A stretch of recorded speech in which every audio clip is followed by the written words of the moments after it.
देख रहे हैं इंडार्क राजकुमार के साथ। इंडार्क की आज की कहानी में आगे बढ़ने से पहले अगर आपने इस कहानी के पहले 2 भाग नहीं देखे हैं तो देख लें, लिंक नीचे डिस्क्रिप्शन बॉक्स में दिए गए हैं। तो चलिए बढ़ते हैं इस कहानी के अंतिम भाग की ओर। जब मैंने वो फोटो देखी तो उसमें एक अजीब सी आकृति बनी नजर आई, शायद किसी का चेहरा सा लग रहा था। मैंने दोबारा फोटो को क्लिक किया तो मुझे इस बार फोटो में एक दूसरी औरत नजर आई जो वहीं मेरे पास ही खड़ी नजर आ रही थी, मगर नॉर्मली तो दिखाई नहीं दे रही थी, जो कि और खतरनाक बात थी। मैं उस वक्त बहुत ही उलझन में था क्योंकि मैं अब 2 चुड़ैलों के बीच फंस गया था। मैं अभी यही सोच रहा था कि इस मुसीबत से कैसे निकलें कि उस चुड़ैल यानी कि अवंतिका ने कहा, तुम्हें अगर जिंदा बचना है तो सूरज ढलने से पहले ही गांव के सबसे पुराने मंदिर पहुंचना होगा और रात वहां बिताने के बाद वापस लौट जाना होगा। फिर जब मैंने उस मंदिर तक पहुंचने का रास्ता पूछा तो अवंतिका ने रास्ता समझाते हुए कहा, तुम्हें संभल कर चलना होगा क्योंकि अब वो तुम्हें बहुत परेशान करेगी और तुम्हें मंदिर तक नहीं जाने देगी, मगर तुम्हें किसी तरह मंदिर तक पहुंचना ही होगा अगर तुम जिंदा रहना चाहते हो तो। तभी मैं अपना बिना समय गवाए वहां से उस मंदिर की तरफ रवाना हुआ। रास्ता काफी जंगल झाड़ियों से भरा हुआ था, मगर मुझे कैसे भी उस मंदिर तक पहुंचना ही था। मैं अभी कुछ ही दूर आया था कि अचानक ही मेरी कमर झुक गई और मुझे बहुत ही भारी महसूस होने लगा था, जिसकी वजह से मैं बड़ी मुश्किल से चल पा रहा था और जल्दी ही मैं थक के चूर भी हो गया। प्यास से मेरा गला सूख गया था और मेरी सांसें भी अब चढ़ गई थी। मुझे लगा नहीं था कि मंदिर तक पहुंचने में इतनी मुसीबत होगी।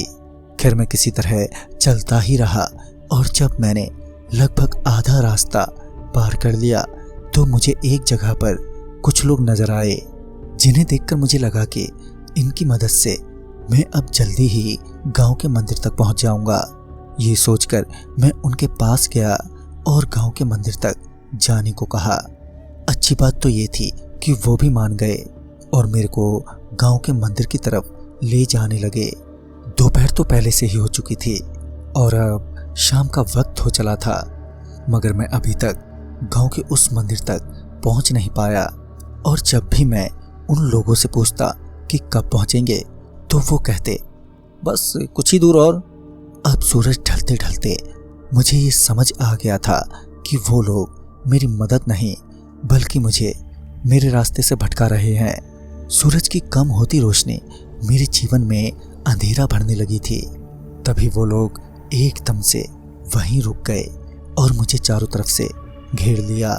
जैसे ही उन्होंने मुझे घेरा कि मेरे हाथ पैर सूजने लगे थे।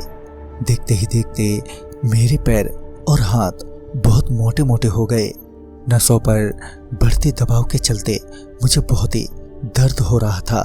साथ ही ऐसा लग रहा था कि ये किसी भी वक्त किसी गुब्बारे की तरह फट जाएगा।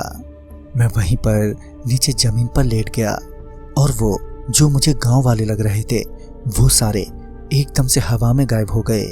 अब सूरज बस ढलने ही वाला था कि तभी अवंतिका आई और उसने कहा, तुम मुझे अपना शरीर सौंप दो। ये सुनकर मुझे लगा कि यही मेरी जान लेना चाहती है और यही है इसका असली रूप। मैं भी अब तक अपनी पूरी हिम्मत हार चुका था और वैसे भी दर्द मेरी जान किसी भी वक्त ले लेता। लिहाजन मैंने ये सोचकर हाँ कर दिया कि कम से कम दर्द से तड़प तड़प कर मरने से तो अच्छा है कि मैं एक बार में ही मर जाऊंगा। मेरे हाँ बोलते ही अवंतिका मेरे शरीर में धुआं बनकर मेरे मुंह के रास्ते मेरे शरीर में समा गई और उसके समाते ही मेरी आंखें बंद हो गईं। फिर जब मेरी आंखें खुली तो मैं गांव के उसी मंदिर में लेटा हुआ था और अब अगली सुबह भी हो चुकी थी। वहां से मुझे वापसी की बस भी मिल गई और मैं वहां से सही सलामत घर लौट आया। मगर मुझे अवंतिका की अब याद आने लगी थी। बाद में मैंने सब कुछ पता लगाया तो मालूम चला कि अवंतिका वो लड़की थी जो अक्सर लोगों की मदद करती थी, मगर कुछ लोगों ने उसका गलत फायदा उठाया और उसके शोषण के बाद उसे जान से मार दिया। मगर अवंतिका मरने के बाद भी अपना वो अच्छा काम जारी रखे हुए है।